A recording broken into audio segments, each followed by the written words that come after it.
something strange is happening in Seattle's waters. Laura James was one of the first to notice. She alerted scientists when starfish began washing up on the shores near her home. And I thought, you know what? This is getting a little too close for comfort. I need to go see what's going on, and I need to document it. As a diver and underwater videographer, James was equipped to do something. She decided to take her camera to a spot popular among both divers and starfish. These pilings are usually covered with a rainbow of starfish. On a recent dive, James discovered a scene from a horror film. There were bodies everywhere, and they were just like these splats. To me, it always looked like someone had taken a laser gun and just zapped them, and they just vaporized. Starfish, also known as sea stars, are wasting away by the tens of thousands. Not just in Puget Sound, but up and down North America's Pacific coast. And nobody knows why. I've been diving out here for almost 24 years, and people always ask me, do you see any big difference between, now and when you started? And I've seen some subtle differences, but this is the change of my lifetime.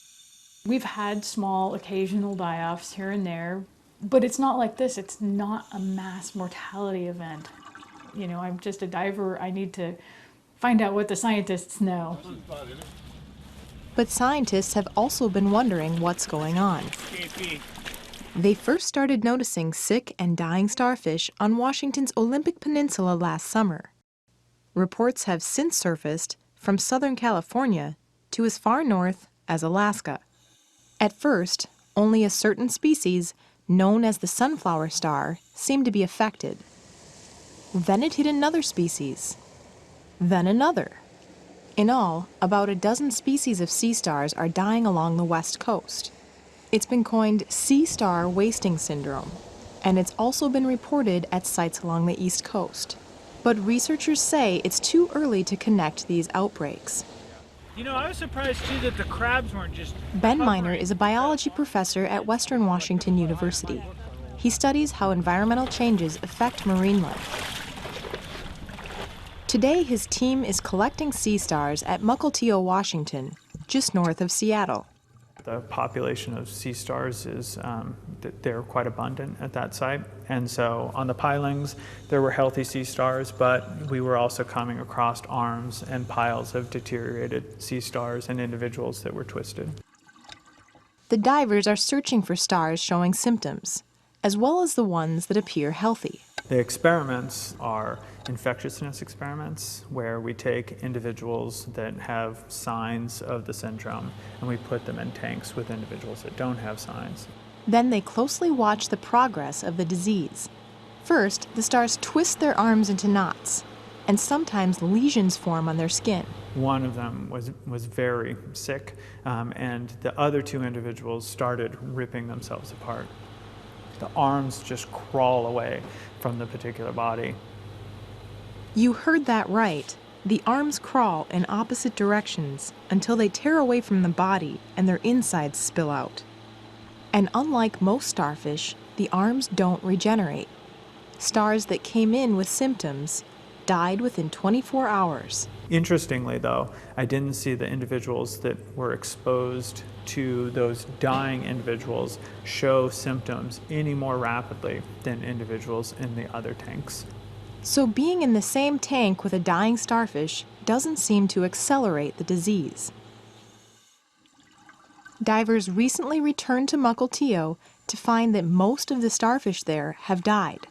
But we still don't know how they're catching the illness or where it comes from. Could an infectious pathogen from the other side of the world have hitched a ride on ocean-going ships? Or could it be something larger, like climate change or ocean acidification? So this is a healthy Pycnopodia. No signs of lesions. Drew Harvell is coordinating the research into answering those questions.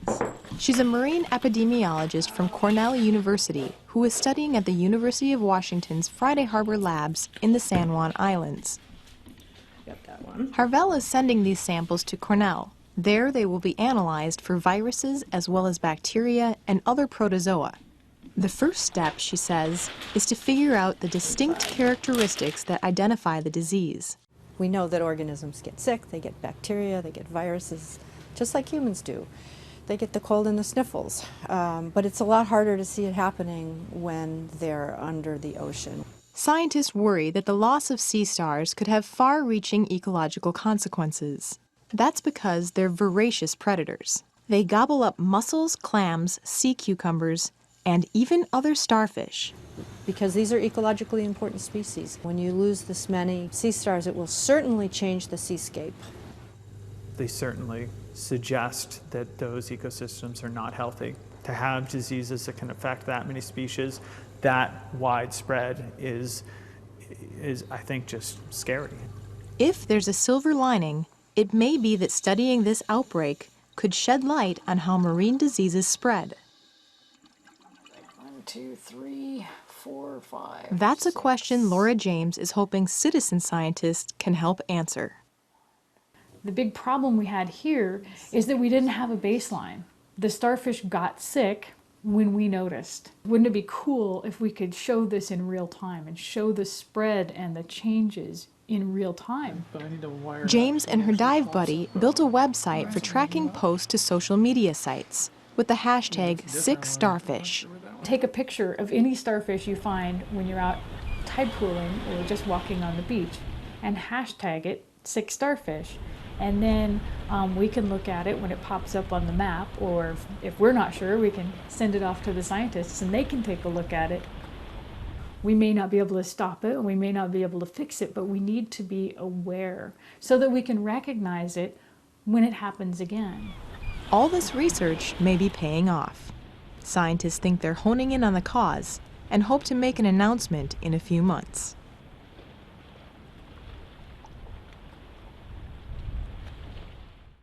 Regional environmental coverage on KCTS 9 is made possible by the Corporation for Public Broadcasting.